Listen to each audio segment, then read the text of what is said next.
오늘 저희들이 공부할 건 7항 8항인데요. 먼저 7항을 한번 읽어보도록 하겠습니다. 302페이지입니다. 7항입니다. 그리스도께서는 중보 사역에 있어서 그의 두 본성, 곧 신성과 인성을 따라서 행하시되 각 본성은 그 본성 자체에 본래 속한 것을 행하신다. 그러나 그리스도의 인격의 통일성으로 인하여 한 본성에 본래 속해 있는 것이 성경에서 때로는 다른 본성으로 호칭되어 있는 인격에 돌려져 있음을 볼 수 있다.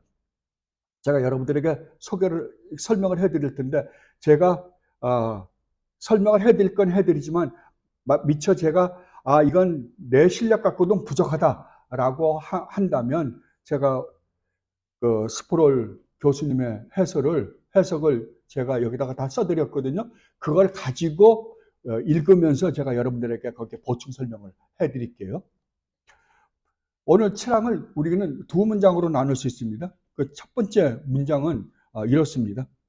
그리스도께서는 중보 사역에 있어서, 그러니까 우리 주님이 하나님과 우리 사이에서 중보자로서 하나님과 우리를 화목시키는 데 있어서 이 말이에요. 그의 두 본성, 곧 신성과 인성을 따라서 행하시되 각 본성은 그 본성 자체에 본래 속한 것을 행하신다. 이게 무슨 말인가 하면, 여러분들이 이미 수없이 들어서 아시겠지만 우리 주님은 하나님이세요. 그죠? 영원 전부터 영원히 하나님이세요. 삼위 하나님 중에 제2격인 성자 하나님이세요. 근데 그 하나님이 무엇으로 오셨어요? 인간의 몸을 입고 이 땅에 오셨어요. 그렇다고 한다면 우리 주님, 그러니까 예수라는 한 인격적인 그 인간 안에 성품이 두 개가 있는 거예요. 하나는 신적인 성품과 하나는 완전한 인간적인 성품이 두 가지가 있는 거거든요. 근데 이 두 개는 섞일 수 있다 없다? 절대 섞일 수 없다는 거죠. 혼합하거나 섞일 수가 절대 없다는 거예요. 이것은 그 대신 또 뭐가 있냐 그러면 구분은 돼요. 인성하고 신성은 완전히 다른 거예요. 그러니까 한 인격 안에, 그러니까 만약에 우리에게 두 인성이 한 인격 안에, 제 인격 안에 두 인성이 있다고 한다면, 예를 들면 저한테 개의 성품이 있고 인간의 성품이 있다 그러면 우리는 어떻게 될까요? 따로따로 존재한다면 우리 미쳐버리겠죠. 미쳐버릴 거예요. 그러나 하나님이신 우리 주님은 다르다고요. 하나님의 성품과 인간의 성품이 한 인격 안에 있는데 이것은 구분은 돼요. 그러나 절대 떨어질래야 떨어질 수는 없어요. 분리는 되는데. 아니요. 구별은 되는데 절대 떨어질 수가 없다고요. 그렇다고 해서 혼합도 안 돼요. 이것을 이야기하는 거예요. 어렵죠. 왜냐하면 이 세상에 존재 가운데서 이런 분은 유일무이하게 우리 주님 예수 그리스도 뿐이기 때문에 그래요.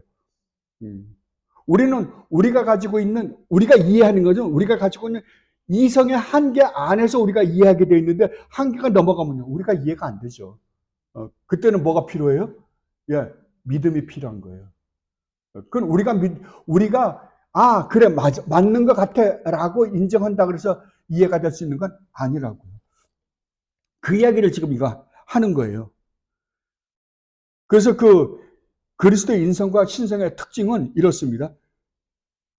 그리스도의 인성은 지치고 힘들고 슬프기도 하지만 신성은 이러한 감정이 있다 없다? 없죠.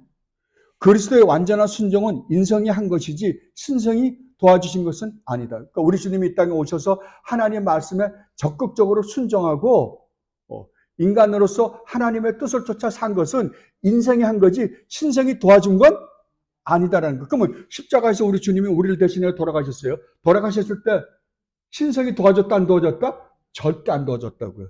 인성으로 주님이 가지고 계신 인성으로만 돌아가셨다고요. 그래야지 우리를 대신해서 돌아가 주신 것이기 때문에 만약에 신성이 그랬다면 신성이 도와줬다면 어떻게 될까요? 주님이 십자가에 돌아가셨어요. 근데 신성이 도와주면요. 아플 적도 안 되죠. 아버지요. 나의 하나님 어찌하여 나를 버리시나이까라는 고백을 할 수가 없는 거죠. 근데 그렇게 주장하신 분들이 있어요. 가연설이라고요. 그러니까 그건 절대 아니다라는 거예요. 인성의 신성이 존재하시기 때문에 그 가치와 공로는 무한하다. 그런데도 불구하고 하나님은, 우리 주님은 인간으로서 우리의 죄를 대신해서 돌아가셨지만 신성이 있기 때문에 그 가치는 신성이 무한한 것처럼 무한하다라고 말씀하시는 거예요. 그리고 두 번째로 나번에요. 그리스도의 인성은 제한적 지식을 가지고 있었지만 신성은 전지하시다. 즉 그리스도의 인성은 주님의 재림의 때를 알지 못했지만 신성은요, 알았을까요? 몰랐을까요? 예, 알고 계셨다. 그러나 그리스도의 신성이 인성에 가르쳐주지 않으셨다 그러는 거예요. 그리고 다번에요. 그리스도의 인성은 편지하지 않지만 신성은 편지하시다. 자, 그러면 여러분, 하나님이, 그러니까 우리 찬송가에 그런 거 참 많이 나오거든요. 하나님이 하나님 보좌를 버리고 오셨다. 그러니까 인간의 몸을 입고 오셨다. 말이 돼요? 안 됩니다. 근데 우리는 찬송가 기도할 때도 그러지 말아요. 하나님 보좌를 버리시고 내려오신 주님. 아닙니다. 보좌를 버리지 않았어요. 그대로 계세요. 주님의 신성은 그대로 계세요. 주님의 신성은 오늘 주님이 계신 곳에 인간의 몸을 입고 계신 그곳도 있지만 그곳 아닌 다른 곳에도 신성은 항상 존재하십니다. 그러니까 신성은 편지하시지만 인간의 몸을 갖고는 절대 아니, 비록 하나님이시지만 안 된다는 거예요. 그건요. 이게 나중에 칼빈이나 루터, 칼빈이 루터나 캐톨릭에 오늘 우리가 성찬을 했잖아요. 그 성찬의 의미에 대해서 토론할 때, 논쟁을 벌일 때 바로 이것 때문에 벌린 거예요.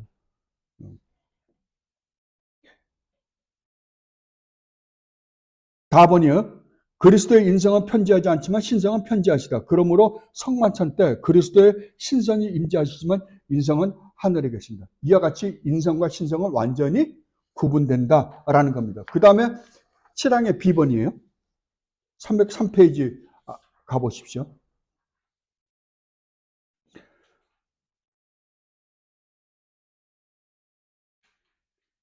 B번이요. 그러나 그리스도의 인격의 통일성으로 인하여 한 본성에 본래 속해 있는 것이 성경에서 때로는 다른 본성으로 호칭되어 있는 인격에 돌려져 있음을 볼 수 있다. 자, 이거 굉장히 어려운 겁니다. 성경에 참 수많은 우리가 어려운 교리들이 있지만 이것도 굉장히 어려운 교리 중에 하나예요. 자, 주님은 인간의 몸을 입고 계세요. 신성과 인성은 구별은 되지만 완전히 다른 거예요. 그죠? 다른데 인간이 한 거를, 그러니까 예수님의 인생이 하신 일을 예수 그리스도가 하셨다라고 할 수 있잖아요. 그죠? 예수님이 하셨다. 그러면 신성이 한 일은, 신성이 한 것도 예수 그리스도가 하셨다라고 할 수 있다는 거예요. 그러면 예수님이 십자가에서 피 흘려 돌아가셨어요. 그러면 어떻게 이야기할 수 있냐 그러면은 하나님이 피 흘려 돌아가셨다. 예수님은 하나님이죠. 하나님이 피 흘려 돌아가셨다라고 이야기할 수 있다는 거예요. 이 의미에 지금. 이게 자, 아지스포를 교수님의 해설을 한번 우리가 보십시다요. 우리는 사도행전 20장 28절에서 여러분은 자기를 위하여 또는 온 양떼를 위하여 삼가라. 성령이 그들 가운데 여러분은 감독자로 삼고 하나님이 자기 피로 사신 교회를 보살피게 하셨느니라 라는 말씀을 입니다. 여기 그래도 오타가 있네요. 고친다고 막 고쳤는데도. 분명히 예수님이 돌아가셨잖아요. 그런데 사도행전 20장 28절에 보면 사도 바울이 이렇게 이야기합니다. 성령이 그들 가운데 여러분은 감독자로 삼고 하나님이 자기 피로 사신 교회. 예수님의 인간이신 예수님이 십자가에서 피를 흘림으로 말미암아 우리를 구원하셨잖아요. 근데 사도 바울은 뭐라고 했냐면 하나님이 피를 흘리신 것이다. 하나님의 피가 있어요? 없어요. 근데 그렇게 이야기할 수 있다는 거죠. 왜냐하면 예수님이 한 인간 안에 두 본성이 있기 때문에 인간이 한 것을 하나님이 했다고도 할 수 있고 하나님이 하신 일을 인간이신 우리 주님 예수 그리스도가 했다고 할 수 있기 때문이다 라고 이야기하는 거예요. 이게 그러니까 우리 믿음의 선배들이 얼마나 성경에 대해서 통달한 거예요. 성경을 얼마나 잘 아신 거예요. 이거 굉장히 위험한 교리들이잖아요. 그런데 성경이 이렇게 말하고 있기 때문에 우리에게 이러한 교리를 가르쳐 주는 거예요.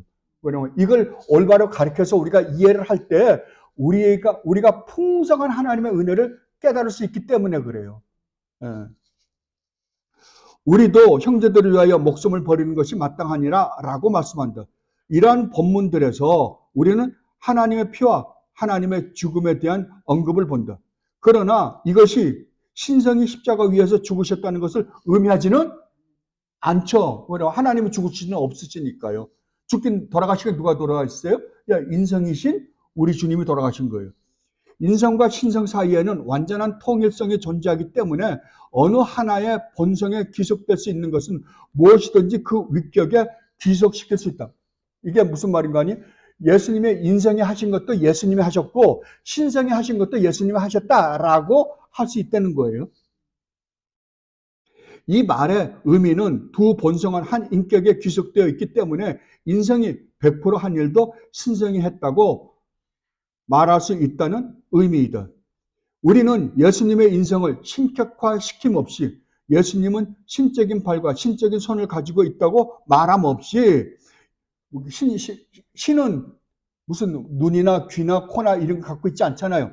그럼에도 불구하고 예수님이 하나님이 하신 일을, 예수님이 하신 일을 하나님이 하셨다라고도 이야기할 수 있다는 거예요. 도마가 그러죠. 도마가 마지막에 나는 주님이 부활하신 다음에 나는 주님의 그 몸을 직접 만져보고 내 눈으로 보기 전에는 믿을 수 없다. 그러니까 나중에 주님이 와서 보라 그러잖아요. 그걸 보여주고 나자 도마가 뭐라 그러냐면 나의 하나님이십니다 라고 그런단 말이에요. 누굴 보고요? 인간을 보고 이야기했는데 나의 하나님이라 그랬단 말이에요. 그러니까 그렇게 할 수 있다 없다? 있다라고 이야기하는 거예요 지금. 도마는 인간 예수님을 자신의 눈으로 보면서 하나님이라고 불렀다. 이렇게 말할 수 있다. 신학적 편의상 성경은 자주 하나의 본성만이 관련되어도 그 위격에 관하여 말하는 것이다.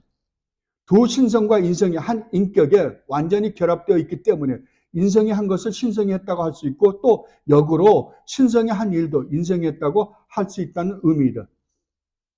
아까 제가 말씀드렸던 것처럼 우리가 발이나 손이 한 것도 내가 했습니다 라고 이야기할 수 있는 것과 마찬가지다 라는 이야기입니다. 그리고 그리스도는 아버지를 제외하고는 그의 재림의 날과 때를 아무도 모른다고 말씀하셨다. 심지어 아들도 모른다고 말씀하셨다. 그것은 탁월한 신학자들을 포함한 여러 그리스도인들을 오랫동안 난처하게 만들었다. 그리스도가 성육신하신 하나님이셨고 하나님은 전능하시며 전지하시기 때문에 그리스도는 날과 때를 알 필요가 있었을까? 알 필요가 없었을까? 알 필요가 있었을 수도 있겠죠. 그러나 신성은 분명히 알고 인성은 몰랐다 하더라도 신성이 왜 인성에게 가르쳐주면 알 수 있었을 거 아니에요. 그럼에도 불구하고 신성이 가르쳐줬다 안 가르쳐줬다? 가르쳐주지 않았다고요. 그리스도의 신성에 의해 아는 것을 그리스도의 인성으로도 알 것이라고 생각하는 것은 잘못일지 모른다. 그러니까 신성이 알고 있기 때문에 신성이 알고 있는 걸 알고 있다라고 하는 건 잘못됐다는 거죠. 왜냐하면 인성은 어떻게 됐든 간에 제한을 갖고 있죠. 인간의 몸을 갖고 있기 때문에. 그러니까 무한을 유한히 다 포괄적으로 알 수는 없거든요. 그러니까 감당이 안 되는 거예요. 그러나 또 한 가지는 신성이 알고 있는 것을 인성에다가 가르쳐 줄 만도 한데 가르쳐 주지 않겠다라고 하면 모르는 거예요. 각각의 본성은 자신의 속성들을 보유하고 있다. 그리고 성육신은 두 본성들의 섞임이나 혼합이 아니었다. 그리스도의 인성은 성육신으로 인한 신적인 전지를 얻게 된 것은 아니었다. 예수님의 인간적 지식은 다른 사람들의 지식과 똑같이 제한적이었다. 그러나 예수님은 초자연적인 지식을 보여준 때가 있었다. 그리고 신성이 선지자들의 인성을 신화시킴 없이 그들에게 초자연적인 정보를 전달한 것처럼 분명히 신성이 그리스도의 인성을 침해하지 않고 인성의 정보를 전달해 줄 수 있었다. 정보를 전달하는 것과 신적인 속성들을 전달하는 것은 다른 것이다. 이게 무슨 말인가 하니 구약에 보면 여러분들 선지자들이 많죠. 선지자들이 많은데 하나님 말씀을 받아서 전하거든요. 하나님 말씀이에요. 하나님의 말씀을 그 사람들에게 말씀을 전해주면 그 사람들이 말씀을 전하잖아요. 한 인간이신 예수님 안에서도 그런 일들이 일어날 수 있다는 거죠. 예수님이, 예를 들면, 예수님이 저기서 제자들이 이야기해요. 근데 제자들이 이야기하는 것을 주님이 아세요. 그리고 지적을 해요. 그리고 주님이 누가 찾아오면 그가 그 전에 어디에 무엇을 하고 있었는지 다 아세요. 그죠? 그런 장면들이 복음서에 굉장히 많이 나오거든요. 그것은 예수님의 인성이 그것을 아는 게 아니라 신성이 예수님의 인성에게 그걸 가르쳐 줬기 때문에 알았다라는 거예요. 그러나 인성만으로는 알 수 있다 없다? 없다. 그러니까 구약에 하나님께서 하나님의 뜻을, 의도를, 미래의 사건들을 절대 인간이 알 수 없죠. 인간의 미래를 어떻게 알겠어요? 이스라엘의 미래를 인간이 어떻게 알아요? 모르는데 하나님은 그러한 것들을 인간에게 가르쳐주는 방식으로 한 인격체 안에 있는 신성이 인성에게 가르쳐줘서 그것을 알 수 있게 해서 주님이 말씀하신 사건들이 성경 안에는 많이 있다. 이 말이에요, 지금. 이해가 됩니까? 나는 예수님이 동시에 그리고 동일한 의미로 전제하시면서도 제한적이라고 말하는 것이 아니다. 이거 완전히 구분되니까요. 신성과 인성은 완전히 다르니까요. 그것은 모순일 것이다. 나는 예수님이 신성에서 전제했고 인성에서는 제한적이라고 말하는 것이다. 우리는 두 본성들을 구별해야 하지만 그것들을 분리시키지 않도록 주의해야 한다. 예를 들어 개혁주의 신학은 그리스도의 신성이 편지한다는 것에 동의하지만 성찬식이 베풀어지는 모든 것에 그리스도의 인성이 존재한다는 것은 부인한다. 그것은 그리스도의 육체의 신화를 필연적으로 수반할 것이고 그것은 칼게돈 신조를 위반하게 될 것이기 때문이다. 자, 이게 무슨 말인가 하니 오늘 우리가 성찬 예식을 했습니다. 그러면 우리가 떡을 먹었잖아요. 떡을 먹었는데 캐톨릭은 뭐라 하면 이 떡이 지금 예수 그리스도의 몸이 된다고 생각하는 거예요. 지금 이게 분명히 떡이었는데 이것이 신부가 축복하는 순간 이것이 예수 그리스도의 몸이 된다 그런 거예요. 칼빈 뭐라 그러면 말도 안 되는 소리 하지 말라 그래요. 왜냐하면 이게 진짜 예수 그리스도의 몸이 된다고 한다면 이 몸은 인성이다 신성이다? 인성이기 때문이라는 거예요. 인성이기 때문에. 인성이기 때문에 이것은 편지할 수 있다 없다? 없다고요. 없다기 때문에 불가능하다 그러는 거예요. 그러니까 이거를 뭐랄까 비스꾸림하게 해서 루터가 뭐라 그러면 루터는 캐톨릭에 있었잖아요. 그러니까 화채설은 아닌 것 같아요. 화채설은 아닌 것 같은데 예수님의 임재를 하고 있긴 있는 것 같아요. 왜냐하면 우리가 그걸 행할 때 예수님이 임재하고 예수님이 함께 계신다는 느낌은 느끼는 것 같아요. 그런데 이거를 예수님의 몸이다. 그러니까 그러기에는 신학적으로 성경적으로 안 맞는 것 같고 그러니까 뭐라 그러냐면 예수님이 임재하시는데 육신적으로 임재하시는데 빵 아래 빵 위에 그러면 어디 떼는 거야? 헷갈리게 이야기하는 거예요. 그러니까 금방 그거를 받아서 칼빈이 뭐라 그러냐 그러면은 예수님이 임재하신다. 근데 임재는 누구만 할 수 있다? 신성만 할 수 있다 그러는 거예요. 그죠? 그럼 신성은 우리가 이거 할 때 하나님의 임재가 하나님이 우리와 함께 계신다고 한다면 하나님의 예수님의 인성이 왜 주님이 우리와 함께 계신다 그랬습니까? 예수님의 인생이 우리와 함께 계시는 게 아니라 예수님의 신성이 우리와 함께 계신다라고 이야기한 거예요. 이게 신학적으로 옳죠. 왜? 하나님이신 우리 주님이 하나님의 편재성을 가지고 계시니까. 그러니까 내가 너희와 함께 있겠다 그랬을 때 주님은 지금 올라가셨어요. 부활해서 올라가셨어요. 근데 뭐라 그랬냐면 내가 가는 것이 너희에게 유익이다. 조금 있으면 내가 다시 올 것이다. 너희와 영원히 함께 할 것이다. 그러면 올라가셨다가 또 내려와요? 인성은 그렇게 안 된다는 거죠. 그러면 누가 내려오셨어요? 예, 우리 주님이 신성이신 우리 주님이 내려오셔서 우리와 함께 계심을 우리와 함께 계실 것이다 라고 이야기했다는 거예요. 그 이야기예요 지금 이게. 이해가 됩니까? 그러니까 인성과 신성이 함께 있지만 완전히 구분시키면서 신성이 하시는 일, 인성이 할 수 있는 일을 지금 구분해서 우리에게 설명해 주고 있는 거란 말이에요. 로마 카톨릭 신학을 따라서 루터가 한 것처럼 성만찬에서 편재성을 그리스도 인성에 귀속시키는 것은 그리스도 인성에 전달한다고 주장할 것이다. 만약 우리가 인성은 특정 위치에 국한되고 신성은 그렇지 않다고 말한다면 그들은 우리가 두 본성에서 분리시키고 있다고 말할 것이다. 그러나 우리는 그것들을 분리시키고 있는 것이 아니다. 우리는 그것들을 구별하고 있는 것이다. 그러니까 캐톨릭이나 루터파들이 우리를 공격할 때 그렇게 공격한다는 거죠. 그렇다고 한다면 너는 예수 그리스도 안에 신성과 인성이 있는데 너는 예수 그리스도가 임재한다고 했을 때 너희들은 신성과 인성을 구분한다. 분리시켜 버린다고 주장한다는 거죠. 그리고 우리는 분리시키는 게 아니라는 거죠. 분리시키는 게 아니고 이걸 구별시키는 거죠. 신성과 인성이 하는 일을 구별시키는 건데 이 사람들은 뭐냐면 너는 한 인격 안에 있는 인성과 신성을 분리시키는 일을 하고 있다라고 이야기하는 거예요. 아니에요. 우리 지금 분리시키고 있는 게 아니잖아요. 그죠? 우리는 신성은 동시에 어느 곳에나 있을 수 있고 그리스도의 신성이 있는 곳에는 어디에서나 그것은 항상 인성과 결합되어 있다고 말한다. 그러나 그것이 그리스도의 인간적인 몸이 동시에 다른 수많은 장소에 있다는 것을 의미하지는 않는다. 주의 만찬에서 그리스도는 그의 신성을 통하여 존재하는 것이지 그의 인성을 통해서 존재하는 것은 아니다.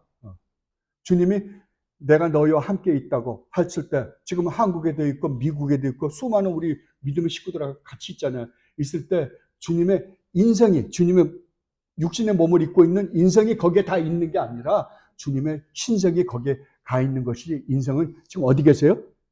하나님 나라 계시죠. 하나님 나라 계신다. 인성과 신성의 이러한 구별은 신약 성경에 예수님 자신의 가르침에 뿌리박고 근거하고 있다. 이 사역의 마지막에 이르러서 예수님은 자기 제자들에게 그가 그들을 곧 떠나게 될 것이라고 경계했다. 예수님은 더 이상 그들과 함께 있지 않을 것이다. 하지만 동시에 예수님은 내가 세상 끝날까지 너희와 항상 함께 있으리라고 말씀하시면서 거기서 단서를 달았다. 따라서 예수님은 자신의 떠나감과 부재에 관해서 말하면서 동시에 자기 백성과의 지속적인 임재에 관해서 말씀하셨다. 예수님은 자기 모순에 빠지신 것이 아니었다. 예수님이 의미하는 바는 어떤 의미로는 그가 부재하게 될 것이지만 또 다른 그러니까 육신적으로는 우리와 떨어져 계실 것이지만 또 다른 의미로는 함께할 것이라는 것이다. 예수님의 인성은 제자들의 시야와 면전에서 사라지셨지만 그의 신성은 머물러서 심지어 지금까지도 우리와 함께 하신다. 그의 인성은 하늘에 있고 거기에 국한된다. 그러나 예수님은 공간의 한도에 제한받지 않는 신성과 계속하여 완전히 결합되어 있다. 그리스도는 단지 그의 신성에 의해서만이 아니라 그의 충만함 가운데서 우리와 함께 하신다. 위치적으로 그의 몸은 우리와 동떨어져 있을지라도 완전한 그리스도가 지금까지도 우리와 함께 하신다. 그리스도는 참으로 현존해 계신다. 왜냐하면 한 본성에 기속될 수 있는 것은 또한 전체 위격에 관해서도 그러하다고 말할 수 있기 때문이다. 아멘. 신성이 우리와 함께 있는 것도 예수님이 함께 계신다라고 이야기할 수 있고요. 인성이 우리와 함께 있는 것도 예수님이 우리와 함께 계시다라고 이야기할 수 있기 때문에 신성이 하는 일과 인성이 하는 일은 구분은 되지만 이 모든 것이 다 우리 주님 예수 그리스도가 우리와 함께 계신다라고 말할 수 있다. 아멘. 이거예요. 어렵죠? 굉장히 어려운 교리입니다. 그러나 성경이 이걸 그렇게 이야기하고 있기 때문에 우리는 그렇게 인식할 수밖에 없어요. 근데 가만히 보면 그럴 수밖에 없잖아요. 신성은 어디든지 계시니까요. 그것을 우리가 잘 이해를 할 때 비록 우리 주님은 부활해서 승천하셔 하나님 나라에 계시지만 인간의 몸을 입고는 계시지만 이 땅에 지금 우리와 함께 하나님으로서 인간 예수 그리스도로서 우리와 함께 내가 너희를 절대로 버리지 아니하고 너희와 항상 함께 있을 것이다라고 약속하신 그 약속을 지금도 지키고 계심을 우리는 하나님 말씀을 통해서 알 수 있다라고 이야기하는 것입니다. 그리고 파랑입니다. 파랑을 보겠습니다. 그리스도께서는 값을 치르고 구속하신 모든 사람들에게 바로 그 구속을 확실하고도 효과 있게 적용하시고 전달해 주시고 그들을 위하여 대언하시고 말씀 안에서 그리고 말씀을 통해서 그들에게 구원의 비밀들을 계시하시고 그의 성령에 의하여 효율적으로 그들을 설복하여 믿고 순종케 하며 그들의 심령을 그의 말씀과 성령으로 주관하시고 그들의 모든 원수들을 그의 전능하신 능력과 지혜로 물리치시되 그의 기이하고 측량할 수 없는 섭리에 가장 부합되는 방법으로 하신다. 이것을 5개로 이렇게 나눠서 보면 원래 이렇게 6개로 나눠서 보면 더 좋은데요. 5개. 그러니까 처음에 A번을 제가 붙여버렸어요. 하나를. 처음에 뭐냐 그러면 그리스도께서 값을 치르고 십자가에서 값을 다 치르셨죠. 우리가 이미 아는 교리처럼 수없이 들어서 아는 교리처럼 주님은 이 땅에서 사는 삶을 통하여 하나님의 율법을 온전히 완성하시고 또 우리가 저지른 죄값으로 우리가 받아야 되는 그 벌을 십자가에서 온전히 다 치러주심으로 말미암아 하나님 앞에 의롭다함을 얻고 의롭다함을 얻은 그것을 우리에게 전가시켜 줌으로 말미암아 우리에게 완전한 구원을 허락해 주셨잖아요. 그러니까 완전한 구원을 허락해 주셨어요. 그 구원을 우리는 값없이 누릴 뿐이에요. 그죠? 그거를 뭐라 그러냐 그러면 믿음으로 누린다 그러는 거예요. 믿음으로. 그러니까 믿음이라는 건 우리가 그것을 나의 것으로 만들기 위해서 행하는 그 어떤 것이 아니라 하나님께서 우리에게 선물로 주시는 그 선물을 우리라고 받아서 우리 걸로 만들게 하는 하나님의 시행 방법을 뭐라 그런다? 그걸 믿음이라 그런다 라고 이야기하는 겁니다. 근데 그 값을 누구에게 주었냐 그러면은 하나님께서 창세전에 택하신 구속받은 하나님 백성들에게만 그것을 주신다. 이게 뭐에 대한 이야기예요? 제한적 속죄죠. 그죠? 하나님은 하나님께서 택하신 백성들에게만 이 구원의 은혜를 제공하신다라고 이야기하는 거예요.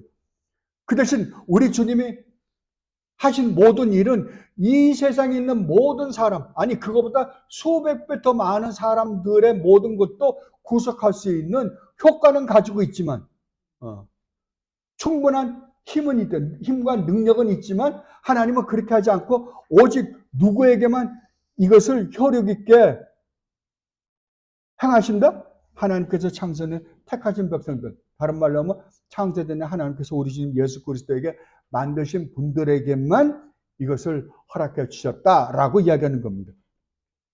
그 사람들에게 바로 그 구속을 확실하고도 효과 있게 적용하시고 전달해 주십니다. 여기서 아주 중요한 거예요. 확실한 게 구원해 주시고요. 구원해 주신 것을 우리에게 효과 있게 적용해 주신다고요. 그리고 우리에게 전달해 주시고요. 여기서 여러분들이 가장 중요하게 생각하는 건 누구냐 그러면 하나님이세요. 하나님이 이 일을 하신다요. 여기서 우리가 하는 일이 있어요? 아무것도 없어요. 우리가 하는 일은. 하나님이 예수 그리스도께서 이 땅에 오셔서 우리의 구원을 완성하신 그 구원을 우리에게 믿고 깨닫고 우리로 하여금 그것을 우리의 것으로 만들게 하는 일까지 누가 하신다고요? 하나님이 하신다고요. 그렇기 때문에 우리의 구원은 어떻다? 완전하게 해결된다는 거죠. 완전하게. 만약 우리로 보고 네가 믿음으로 너 그 구원을 받으라라고 했다고 한다면 우리는 그것까지도 실패했을 거라고 성경은 이야기하는 거예요. 그것조차도 우리는 할 실력이 있다 없다? 없다고요. 전혀 없다고요. 이 모든 것은 누가 하셨다고요? 창세전에 하나님께서 하셨다고요. 그게 너무 놀라운 거예요. 여러분 한번 생각해 보세요. 지금 하나님이 처음에 우주 만물을 창조하시고 인간을 창조하신 이래로 이 세상에 지금 현재 이 세상에 살고 있는 인간만도 80억이 넘습니다. 그렇다고 한다면 창세 이후로 아담이 창조된 이래로 이 세상에서 살다가 돌아가신 분의 숫자가 얼마나 될까요? 아시는 분? 좀 모릅니다. 그 숫자가 얼마나 되는지. 그런데 하나님은 창세 전에 여러분을 기억했다고 그러는 거예요. 몇 년도 몇 월 며칠 날 대한민국 어디에서 태어날 누구 아무개를 하나님께서 사랑하기로 마음 먹고 하나님께서 이 어마어마한 일을 벌리시고 너희들 그 벌리신 일을 우리에게 적용까지 시키는 일을, 그래서 그 구원을 완성하는 일까지를 누가 하시기로 했다고요? 하나님이 하신다고요. 하나님이. 그래서 우리의 구원은 틀림없이 이루어질 수밖에 없다라고 성경은 이야기하는 거예요. 여기에 우리가 해야 할 일이 1억 분의 1이라고 있다고 한다면 우리는 그 1억 분의 1 때문에 망했을 거예요. 그러나 1억 분의 1까지도 누가 하신다고요? 하나님이 완벽하게 하시고 그 하신 일을 우리로 하여금 깨닫게 해주시고 믿게 해주시고 그리고 감격해 해주시고 해서 하나님 말씀에 순종하게끔 만드신 분이 누구다? 하나님이시다 그러는 거예요. 그리고 두 번째로요. 그런데 여기서 또 우리 주님의 사역은 끝나지 않았다고 그래요. 두 번째 번 뭐라 그러면 그들을 위하여 대언하시고, 여기서 대언하셨던 말은 중보하시고 라고 하는 거예요. 우리가 보통 생각을 하면 우리는 십자가에서 우리 주님은 우리 죄를 다 대신해서 십자가에 돌아가신 걸로 주님의 대속 사역이 끝났다라고 생각하는 거예요. 우리 주님의 대제사장 직분이 끝났다라고 생각해요. 성경은 너예요. 지금도 우리 주님은 우리의 구원을 위해서 지금도 우리가 믿음에 떨어지지 않고 이 구원을 완성하게 해 주십시오라고 하나님께 대언의 기도를, 중보 기도를 하고 계신다라고 이야기를 합니다.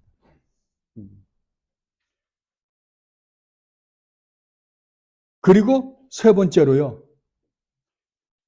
말씀 안에서 그리고 말씀을 통해서 그들에게 구원의 비밀들을 계시하죠.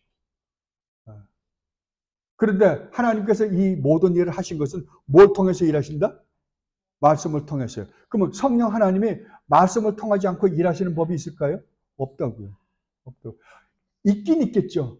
우리는 몰라요. 하나님이 하시는 일을 우리가 제한 둘 수는 없으니까. 성령 하나님이 말씀 없이도 일은 충분히 하실 수 있어요. 그러나 성령 하나님께서 이 말씀을 기록하신 분이 성령 하나님이시라고 한다면 성령 하나님은 무엇을 통해서 일하시기를 기뻐했다고요? 말씀을 통해서 일하시기를 기뻐하셨다라고 이야기합니다. 근데 오늘날은 뭐라 그래요? 말씀 없이도 하나님은 일을 하신다라고 해서 체험의 종교로 바꿔버렸어요. 그래서 처음에는 우리 기독교를 뭐라 그러냐면 말씀의 종교라고 그랬어요. 그럼에도 불구하고 오늘날에는 이게 체험의 종교로 바뀌어버렸어요. 무서운 일들이죠. 그러나 성경은 분명히 말씀하시기를 하나님의 말씀을 통하지 않고는 성령 하나님께서는 거의 일을 하지 않으시는 분이시다. 그렇게 하시기를 기뻐하셨다라고 그럽니다. 그러니까 우리가 여러분이 니고데모 사건을 보면 아시겠지만 니고데모가 주님께 오셔서 자기가 어떻게 하면 구원을 올바로 이해하고 구원을 얻을 수 있을까라고 했을 때 주님 뭐라 그래요? 너는 구원이 뭔지도 모른다. 전혀 이해를 하고 있지 못하구나. 네가 유대인의 선생으로서 이스라엘의 선생으로서 어떻게 그렇게 무지할 수가 있느냐라고 말씀하시면서 우리가 거듭난 것은 성령으로 말미암지 않고는 절대로 물과 성령으로 말미암지 않고는 거듭날 수 없다라고 이야기했습니다. 그런데 베드로서에서 보면 사도 베드로가 뭐라 그러냐 그러면 우리가 거듭난 것은 뭘로 말미암아 됐다? 말씀으로 됐다니까. 그러니까 성령이 하시는 일은 무엇과 함께 일한다는 걸 볼 수 있어요? 말씀과 함께 일하신다는 것을 볼 수 있습니다. 그리고 네 번째로 그의 성령에 의하여 효과적으로 그들을 설복하고 믿고 순종케 하며 그들의 심령을 그의 말씀과 성령으로 주관하시고, 그러니까 허물과 죄로 하나님이 창세전에 우리를 택하시고 우리를 구원하기 위하여 성자 하나님이신 우리 주 예수 그리스도를 보내서 우리의 구원을 완벽하게 이루신 그것을 우리에게 적용시키시기 위하여 성령 하나님까지 보내서 어떤 일을 하시냐 그러면 허물과 죄로 죽었던 우리를 살리신 다음에 우리로 하여금 그 말씀을 듣게 하고 깨닫게 하고 감동케 하고 믿게 하고 회개케 하고 하는 모든 일을 누가 하신다고요? 하나님이요. 성령 하나님이 그 일을 하심으로 말미암아 우리에게 완벽한 구원을 우리에게 허락하신 것이 바로 하나님이 하시는 구원의 역사다라고 지금 우리 믿음의 선배들이 우리에게 지금 이렇게 가르쳐주고 있습니다. 그리고 마지막으로요. 이렇게 이야기합니다. 그들의 모든 원수들을 그의 전능하신 능력과 지혜로 물리치시되 그의 기이하고 측량할 수 없는 섭리에 가장 부합되는 방법으로 하신다. 이것은 우리 주님께서 승리하신 그 승리를 우리로 하여금 만끽해 하신다. 그리고 우리는 반드시 우리 주님 예수 그리스도의 승리 안에서 승리하신다. 라고 지금 이야기하고 있는 것입니다. 이것에 대해서 R.G. 스폴 목사님이 아주 장장 길게 해석을 늘어놓으셨더라고요. 거기에 대해서 한번 읽어보도록 하겠습니다. 306페이지입니다. 이것은 제가 읽고 또 읽으면서 야 정말 이렇게 확실하게 우리에게 이해를 시키셨구나 라고 생각하고 깨닫고 은혜를 받은 그 구절이라 제가 이것을 다 전문을 다 타이프를 쳤거든요. 한번 읽어볼게요. 이것은 그리스도의 중보 사역의 능력과 실제적인 충분성에 대한 기쁨의 표현이다. 뭐가요? 이 마지막 승리자 그리스도 예수에 대해서요. 그것은 실제로 효과가 있기 때문에 충분하다. 그리스도가 우리의 중보자로서 우리를 위해 행하신 것은 효력이 있다. 왜냐하면 그리스도가 그것을 효력이 있게 만드셨기 때문이다. 주님이 하신 것이 효력이 있을 뿐만 아니라 주님이 그것을 우리에게 전가시킬 때도 효력 있게 전가시켰다. 그래서 우리가 주님의 부르심, 외적인 부르심과 내적인 부르심을 이야기할 때 효과적 부르심이라고 그러죠. 우리에게 효과가 나타나게 하는 부르심. 그죠? 그리스도는 그의 양들을 구원하기 위해서 이 세상에 오셨고 그러한 구원의 임무를 완수하셨다. 그는 잃어버린 자들을 찾아 구원하기 위해서 오셨다. 그리스도는 잃어버린 자들을 찾았고 그들을 구원했고 성령의 능력으로 그들을 영원히 지키실 것이다. 파랑은 제한 속죄 교리를 분명하게 설명한다. 복음주의권에 있는 많은 사람들이 칼빈의 5대 강령에 대해서 들을 때 당황해한다. 이것은 그들에게 그리스도는 모든 사람들을 위해 죽은 것이 아니라는 것을 시사하기 때문이다. 그러나 복음 전도에 어떤 영향을 미치는가? 근데 사람들이 5대 강령, 우리 개혁주의 5대 강령에 대해서 이야기하면 그럼 말이 안 된다는 거죠. 하나님은 이 세상의 모든 사람을 다 구원해 주기를 기뻐하셨다. 그러니까 여러분 한번 생각해 보세요. 하나님은 이 세상에 있는 모든 사람들을 다 구원해 주기를 기뻐하셨어요. 근데 예수님이 하신 모든 일은 이 세상에 있는 모든 사람들을 다 구원해 주고도 남을 만한 효력이 있어요. 그러면 이 세상 사람 다 구원받아야죠. 그죠? 근데 실질적으로 우리가 보면 구원은 제한적이란 말이에요. 알메니아에 됐건 개혁주의가 됐건 누가 됐건 간에 펠라게스가 됐건 간에 거기에는 구원받은 사람이 있고 구원받지 못한 사람이 있단 말이에요. 그러면 구원받은 사람과 구원받지 못한 사람은 어떻게 해서 구원받게 됐고 어떻게 돼서 구원받지 못했느냐에 대한 설명을 할 수가 없다는 거죠. 왜냐하면 하나님의 모든 사람을 다 구원해 주기로 기뻐했고 주님이 하신 모든 일이 이 세상의 모든 사람을 다 구원해 줄 만한 효력이 있다고 한다면 모든 사람이 다 구원받아야 된다는 거죠. 그러니까 가끔가다 그런 사람이 있어요. 하나님의 말은 너희가 믿어야 구원받아야 된다고 그랬지만 나중에 천국 가니까 다 있더라. 그렇게 말한 사람도 없잖아. 있긴 해요. 그러나 어떻게 됐건 펠라기우스가 됐건 반펠라기우스가 됐건 아르미니가 됐건 칼빈주의가 됐건 간에 상관없이 보면 실질적으로 어떤 사람은 구원받고 어떤 사람은 구원받지 못한다는 데 분명히 있단 말이에요. 그럼 그것이 어떻게 해서 그렇게 됐는가라고 설명을 할 때 설명이 안 된다는 거죠. 보편구원론을 갖고는. 그죠? 결국은 제한 구원일 수밖에 없다는 거죠. 제한 구원일 수밖에 없다고 한다면 예수님이 하신 일은 이 세상의 모든 사람들을 다 구원해 주고도 남을 만한 효력이 있긴 하지만 하나님은 제한적인 사람만 구원해 주시기를 기뻐했다라고 밖에는 말할 수 없다. 이것을 지금 R.G. 스포르 목사님이 이야기하려고 그러는 거예요. 지금.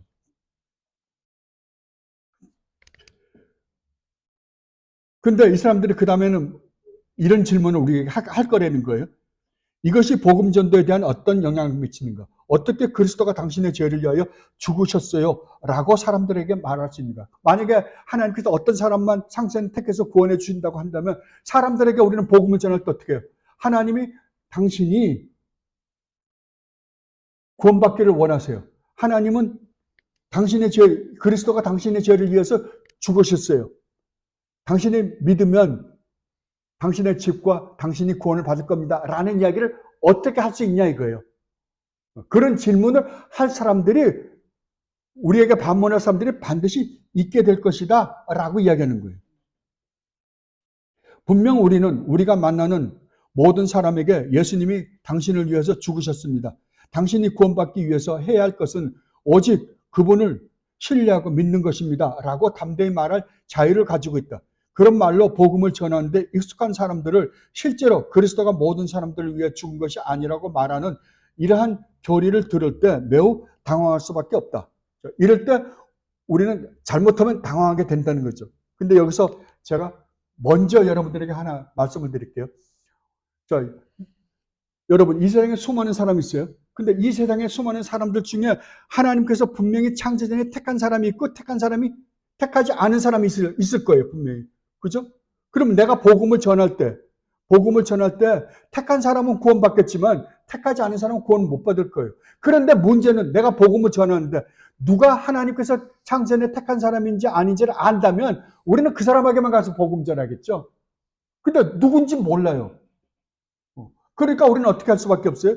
모든 사람에게 주 예수 그리스도를 믿어라. 그리하면 너와 내 집이 구원을 받을 것이다. 라고 선포할 수밖에 없는 거예요. 그런데 그 중에서 어떤 사람이 눈물을 흘리고 회개하고 나는 죄인입니다라고 고백하고 믿음을 고백하고 돌아온 사람이 있단 말이에요. 그죠? 그럼 그 사람들에게 우리는 어떻게 이야기해야 되는가? 그때 교리가 굉장히 중요해요. 그 돌아온 사람들에게 당신이 믿고 돌아온 것은 당신이 믿고 돌아온 게 아니라 그때 그 복음이 당신 귀에 들렸을 때 성령 하나님이 당신 안에서 역사함으로 말미암아 당신이 회개하고 믿고 돌아오게 되었습니다라고 설명해 주는 것은 나중에 돌아온 다음이지, 우리가 복음을 선포할 때는 어떻게 선포해야 된다? 주 예수 그리스도를 믿어라. 그리하면 너와 내 집이 구원을 받는다. 이것을 던져놓으면 진짜 하나님께서 택하신 백성 안에 역사하신 분은 누구시다? 그 말씀을 갖고 역사하신 분은 성령 하나님이시다 라고 이야기하는 거예요. 예. 성경은 하나님이 세상을 이처럼 사랑하사 독생자를 주셨으니 이는 그를 믿는 자마다 멸망하지 않고 영생을 얻게 하려 하심이라 고 말씀하신다. 신약 성경은 예수님이 우리 죄뿐만 아니라 온 세상의 죄를 위해서 죽으셨다고 말하지 않는다. 예수님이 모든 사람들을 위해서 죽은 것이 아니라는 결론에 어떻게 도달할 수 있는가? 그 대답은 하나님이 일부의 사람들을 자기 아들에게 주셨고 그 아들은 그들을 그리스도가 구속을 얻어놓으신 모든 사람들 위에 자신을 제물로 드렸다는 것이다. 무조건적 선택 교리가 성경적으로 진술되면 그것은 불가피하게 제한 속죄에 이르게 된다. 우리가 성경에 보면 주님이 분명히 말씀하시잖아요. 아버지께서 내게 주신 자 다 내게로 온다. 아버지께서 이끌지 않고 내게로 올 자는 아무도 없다. 창세에 내게 맡기신 그들을 위해서 나는 기도한다. 그 외 사람들을 위해서 내가 기도하는 건 아니다라고 요한복음 10장에서 말씀하시잖아요. 너희가 나를 선택한 것이 아니라 내가 너희를 선택해서 구원했다라고 성경에서 누누이 이야기하기 때문에 구원은 오직 무조건적 선택과 제한 속죄 구원일 수밖에 없다 이야기하는 거예요. 하나님은 영원 전에 어떤 사람들을 선택하시고 구원하도록 계획하셨다. 하나님의 선택의 섭리는 실패할 수 없기 때문에 택자들 모두는 확실히 구원받을 것이다. 무조건적 선택은 구원이 주님으로부터 말미암고 하나님은 영원 전부터 자기 백성들을 구원하기로 작정하셨고 그 구원을 행하신다는 것을 의미한다. 자, 그럼 만약 하나님이 영원 전부터 택자들을 구원하기로 결정하셨고 택자들을 구원하기 위해서 오직 그들만을 구원하기 위해서 구원자를 보내시는 것이 하나님의 구원 계획의 한 부분이라면 그리스도가 택자들을 위해서 죽으셨다는 것, 오직 그들만을 위해서 죽으셨다는 것이 당연히 따라 나온다. 그렇죠? 달리 말하자면 그리스도의 속죄가 그 계획과 목적에 있어서 제한적이거나 혹은 한정적이라는 것이 뒤따라 나온다. 그리스도는 하나님이 구원하기로 작정한 사람들을 구원하기 위해 죽으셨다. 그러니까 제한 속죄일 수밖에 없다는 거죠. 제한 속죄의 요점은 구원이 전적으로 주님으로부터 말미암는다는 것이다. 그래서 이것을 우리가 뭐라고 이야기하냐면 은혜다라고 이야기하는 거예요. 은혜다라는 말은 은혜다라는 단어를 우리가 사용할 때 먼저 전제되어야 할 것은 뭐냐 그러면 우리로부터는 구원 얻을 만한 그 어떠한 조건도 아무것도 없습니다. 근거나 조건이 아무것도 없습니다라는 이야기예요. 그것은 하나님의 설계, 계획, 그리고 하나님의 개입으로부터 유래하고 그리스도를 통해서 일어나고 자기 백성들을 위해서 일어난 것이다. 그리스도의 사역은 성령에 의하여 택자들에게 적용된다. 성부는 구원을 계획하시고 성자는 죽음에서 일깨우시고 성자는 구원을 수행하시고 성령은 구원을 택자들에게 미치게 한다. 성령은 우리를 살리시고 우리를 영적인 죽음에서 일깨우시고 우리가 그리스도에게 오도록 우리의 마음의 믿음을 창조하신다. 그것은 삼위일체적인 사역이다. 하나님이 구원받도록 작정하시는 모두가 그리스도의 은혜를 받아들인다. 왜냐하면 성령 하나님이 그러한 은혜들이 우리 안에서 확실히 실현되도록 하시기 때문이다. 한번 생각해 보자. 그리스도의 구속의 가치는 제한적이지 않다. 그리스도의 사역의 완전함은 제한적이지 않다. 십자가에서 그리스도의 죽음은 세상의 모든 사람들이 지금까지 지은 모든 죄에 대한 하나님의 진노와 공의를 만족시키기 위해 필요한 모든 공로와 의를 제공한다.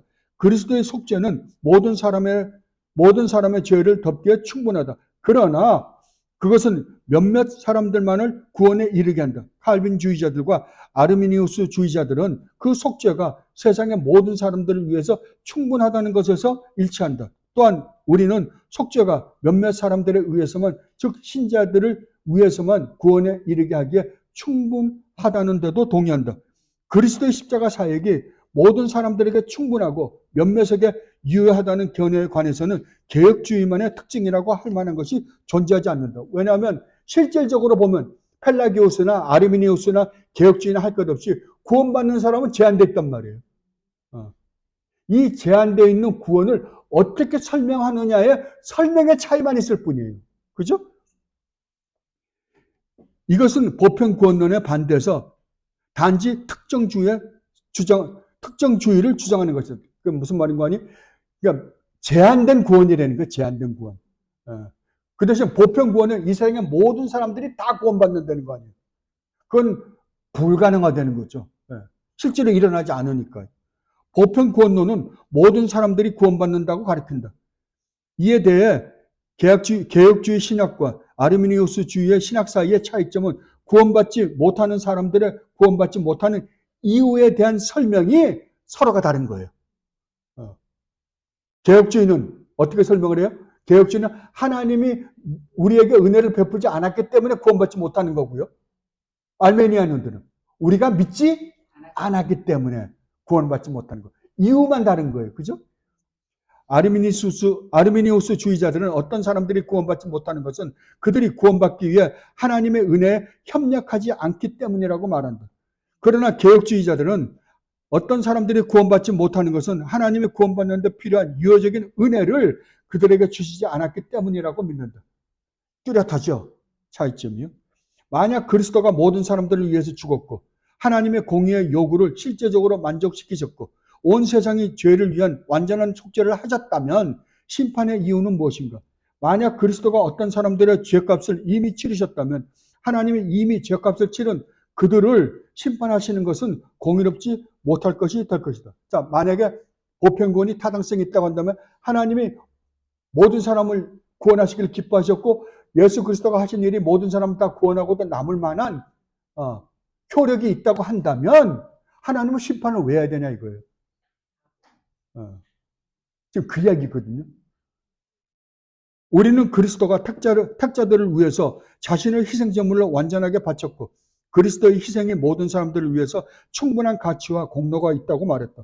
그러나 만약 그리스도가 비택자들을 위해서 죽으시지 않았다면 그들은 완전한 희생을 가지고 있지 않은 것이 된다. 그죠? 구원받지 못한다고 한다면 주님께서 충분하게 효력이 있는데도 불구하고 그 효력이 그들에게 미치지 않은 거잖아요. 왜 미치지 않았는가라고 했을 때 하나님이 은혜를 베풀지 않았기 때문에 그렇습니다. 어떤 사람들은 속죄와 만족의 사역이 믿음을 조건으로 해서 주어진 것이라고 말한다. 이런 견해에 따르면 하나님은 당신의 구원을 위해서 속죄 이외의 다른 어떤 것, 즉 당신의 믿음을 요구하는 것이 된다. 하나님의 공의는 당신이 믿지 않으면 그리고 믿을 때까지 완전히 충족되지 않는다. 이 견해에 따르면 당신의 공로적인 믿음이 그리스도의 사역에 부족한 점을 보충하는 것이다. 이것은 섬뜩한 생각이다. 나는 그런 말을 하고 싶은 그리스도인이 있으리라고는 생각하지 않는다. 뭐냐 그러면은, 자, 최소한 그러면 하나님이 모든 조건을 다 마련했어요. 이제 인간 앞에. 우리 인간은 절대 하나님 앞에 죄를 짓기 때문에 우리 인간이 하나님 앞에 구원을 얻을 만한 조건을 인간 쪽에서 만들지 못해요. 그러니까 예수님이 오셔서 인간이 구원받을 수 있는 조건을 완벽하게 해놨어요. 이제는 너희들이 떠먹느냐 안 떠먹느냐. 믿으면 구원받고 믿지 않으면 구원을 못 받는다고 한다면 한번 가정을 한번 해보자 이거죠. 가정을 해보자. 그러면 예를 들면 아무도 안 믿었어요. 아무도 믿음을 선택하지 않았어요. 그렇다면 어떻게 될까요? 우리가 무슨 죽음이라 그래? 그렇잖아요. 이게 가능하냐 이거예요. 그렇다고 한다면 자 이제 그런 조건을 달아서 했더니 어떤 사람 믿었어요. 어떤 사람 안 믿었어요.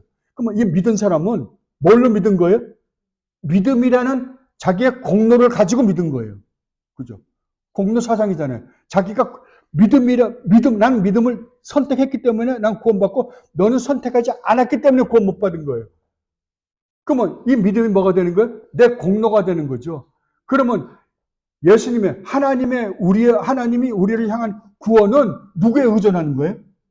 하나님이 우리를 구원할 수 있는 실력이 있는 게 아니라 하나님이 일을 다 꾸며놓고는 결국 누구에게 의존하는 거예요? 구원을. 우리 인간에게 의존하는 거죠. 그 가능하다? 안 된다는 거죠. 만약에 그렇다고 한다면 주님이 하신 일은 부족한 구원이 되는 거죠. 부족한 것. 그건 불가능이다. 그러는 거예요. 전능하신 하나님, 전지하신 하나님, 지혜가 무한하신 하나님의 성품으로 볼 때 그건 impossible이다 라고 이야기하는 거예요. 그거를 아지스프로 목사님이 이렇게 이야기하는 거예요. 당신의 공로적인 믿음이 그리스도의 사역에 부족한 점을 보충하는 것이다. 이것은 섬뜩한 생각이래요. 저는 이 말이 깜짝 놀랐어요. 섬뜩한 생각이다. 가만히 이 말씀을 음미해 보니까 섬뜩해요, 진짜요. 반면에 어떤 이들은 사람이 불신앙으로 거부되지 않는다면 속죄는 보편적으로 충분하다고 말한다. 그러나 이것은 그리스도가 불신앙의 죄는 제어한 채 세상의 모든 죄를 위해 죽으셨다는 것을 의미하게 된다. 우리는 이 둘 가운데 어느 쪽도 말하기를 원하지 않는다. 그렇지 않은가? 기억하라.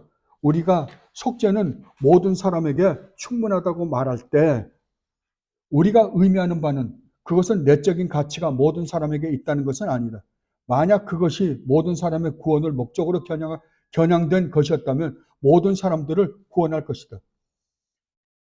그러나 예수님은 나는 내 양을 위하여 목숨을 버려놓으라. 내 양은 내 목소리를 들으며 라고 말씀하셨다.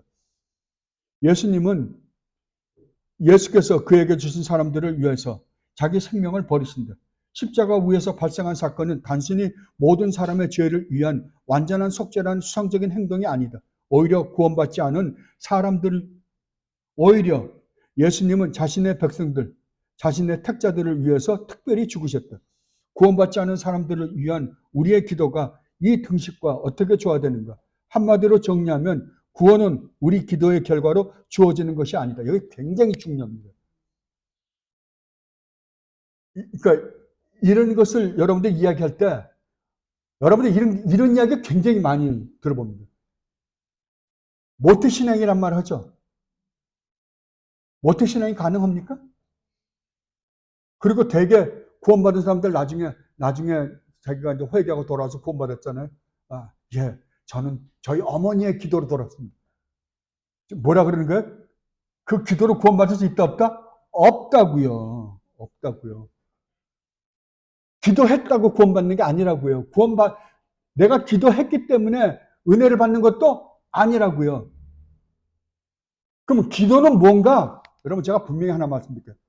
여러분 분명히 아셔야 돼요. 여러분이 기도했기 때문에 무엇이 이루어질 수 있는 가능성은 제로예요. 없어요. 절대 없습니다.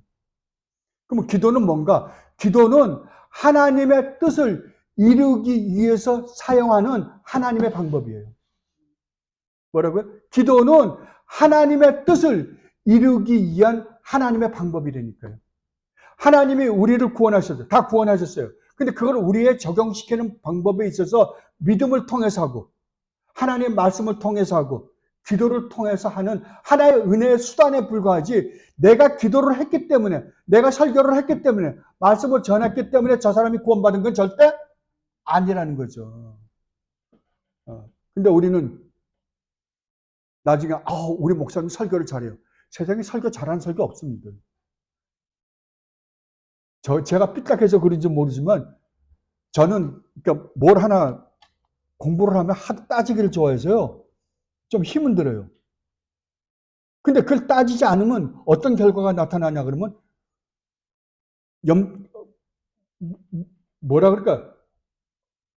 저는 이 하층 말만 배워서 그런지 좀 고급한 말을 언어를 쓸 줄 몰라서 참 힘든 것 같아요. 개판 5분 전이 될 거예요. 엉망진창이 될 거라고요.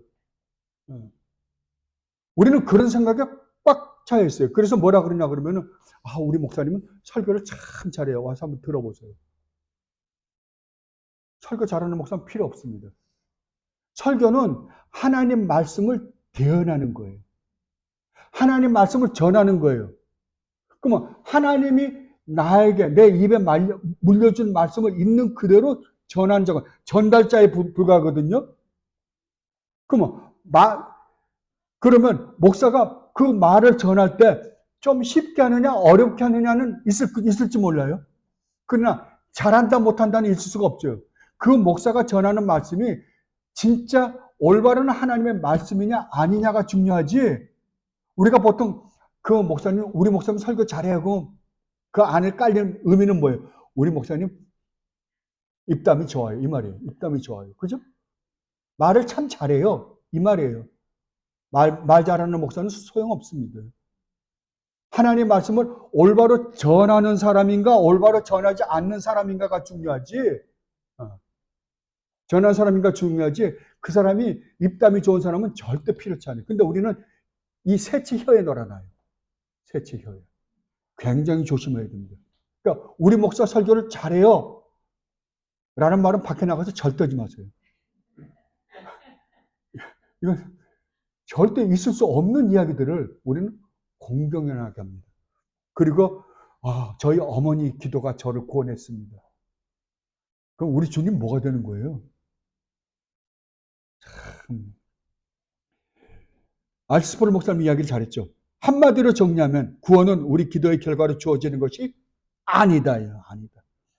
우리가 어떤 사람을 위해서 수년 동안 많은 눈물로 기도하고도 그 사람이 믿음에 이르는 것을 보지 못할 수도 있다. 오직 성령만이 어떤 사람을 믿음으로 이끄실 수 있다. 나는 택자가 아닌 어떤 사람을 회심시켜 달라고 하나님께 기도하지 않는답니다. 우리 아시볼 목사님. 저분을 구원해 주십시오 라고 기도하지 않는, 절대 안 한대 자기는. 근데 여러분 그 의도를 보면 얼마나 신학적으로 정확한지 몰라요. 나는 예수님이 겟세마네 동산에서 기도하신 것과 같이 항상 기도한다. 만일 아버지의 뜻이거든 나는 주님 이 사람이 당신의 택자들 가운데 한 사람이라면 이제 그 선택을 실현시켜 주옵소서. 얼마나 놀랍습니까? 뭐라고 기도한다고요? 만약에 이분이 하나님께서 창세전에 택한 백성이라고 한다면 이분에게 하나님의 뜻이 이루어지게 해 주시옵소서라고 기도한다는 거예요. 그러면 내 기도는 뭐예요? 하나님의 뜻을 이루는 은혜 도구로 사용한 거지 내 기도 때문에 그가 구원받은 건 아니라는 거예요. 설교도 똑같아요. 내가 한 설교가 구원한 게 아니라 하나님의 뜻이 나보고 전하라고 한 그 말씀을 통해서 그 사람을 구원한 거지. 그럼 이 말씀은요, 은혜 수단에 불과한 거죠. 우리가 은혜 수단이라고 그러잖아요. 그래서 그걸 우리가 민스 오브 그레이스라고 그러죠. 은혜 수단이라고. 그를 당신에게로 이끌어 주소서라고 기도한다. 나는 기도가 그 사람의 선택의 원인이 되는가? 아니다. 내 기도는 하나님이 그 사람의 선택을 실현하기 위해서 사용하시는 은혜의 수단인가? 그렇다. 하나님은 영원 전부터 어떤 사람들을 구원하기로 작정하셨다. 그리고 하나님은 설교에 미련한 것을 통하여, 설교라는 건 지금 전도, 우리 개혁 성경에는 전도라고 되어 있습니다. 근데 원래는 설교예요. 설교에 미련한 것을 통하여 하나님의 백성들의 기도를 통하여 은혜의 수단들을 통해서 택자들을 구원하기로 영원 전부터 작정하셨다. 그렇다면 선택되지 않은 자들의 목적은 무엇인가? 바울이 로마서 9장에서 설명하는 것처럼 파멸을 위한 그릇인 선택되지 않은 자들의 목적은 하나님의 영광을 돌리는 것이다. 하나님의 구원 계획에서 하나님의 영광은 두 가지 방향으로 나타난다. 하나님의 은혜와 자비의 감미로움과 경의를 통해서, 그리고 하나님의 완전하고 거룩하고 의로운 공의를 통해서다. 택자들은 하나님의 자비를 받는다. 비택자들은 하나님의 공의를 받는다. 어느 누구도 불공평하거나 불의하게 취급받지 않는다. 하나님이 자신의 공의를 나타내실 때 하나님은 자신의 영광을 위해서 그렇게 하신다. 하나님의 그의 자비를 나타내실 때 그것 또한 그의 영광을 위하여 그렇게 하신다. 자, 여기에 수많은 사람들이 있어요. 그러나 하나님께서 택하신 백성, 구원받은 하나님 백성이 있고 구원받지 못한 백성이 있잖아요. 그러면 이 두 부류 간에 하나님께서 이렇게 하시는 일의 궁극적인 목적이 무엇인가 라고 할 때 둘 다가 하나님의 영광이라는 거예요. 어떻게 해요?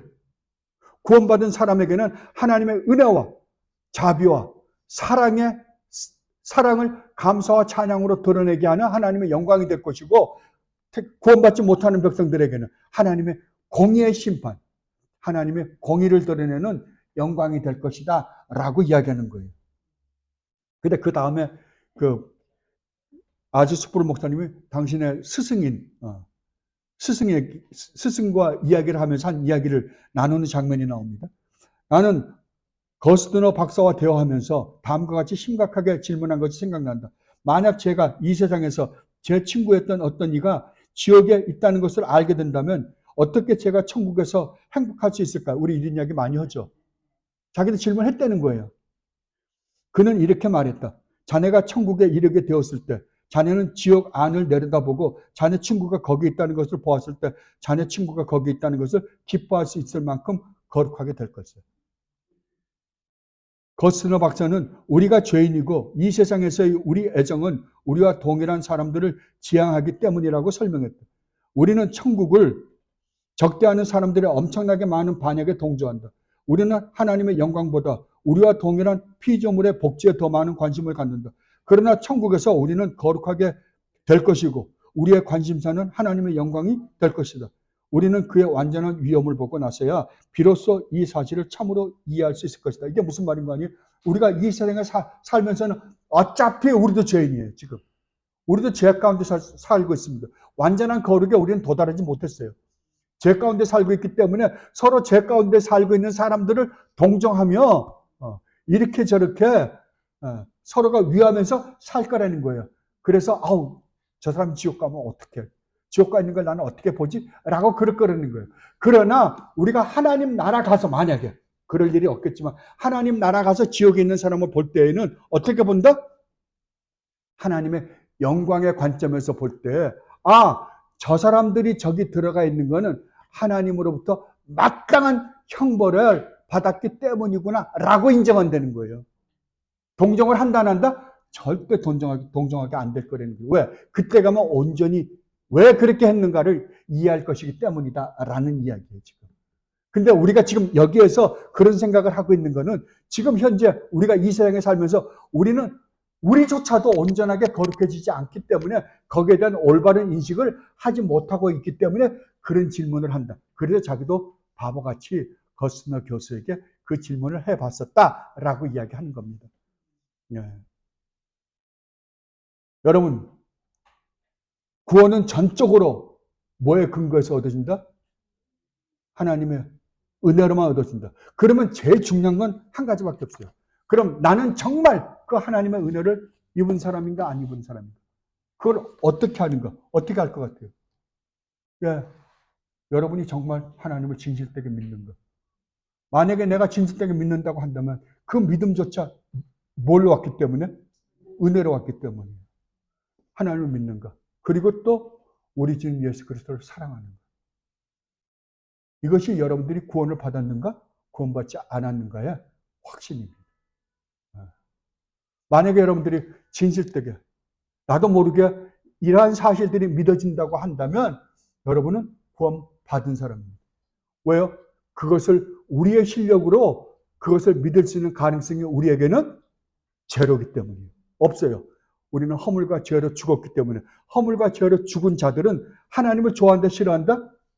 싫어한다고요. 어떤 하나님만 좋아해요? 나에게 유익을 주는 하나님만 좋아해요. 그러나 우리 보고 죄인이다, 회개하고 돌아오라 라는 하나님은 인간이 싫어합니다. 근데 만약에 내가 그 하나님이 좋다고, 우리 주님이 하신 그 일이 바로 우리를 위해서 하신 일이구나, 이것을 믿습니다라고 여러분들이 진실되게 고백했다고 한다면 여러분은 어떤 사람들이다? 예, 하나님의 택한 백성이요, 하나님의 은혜를 입은 사람들이다 라고 이야기하는 거예요.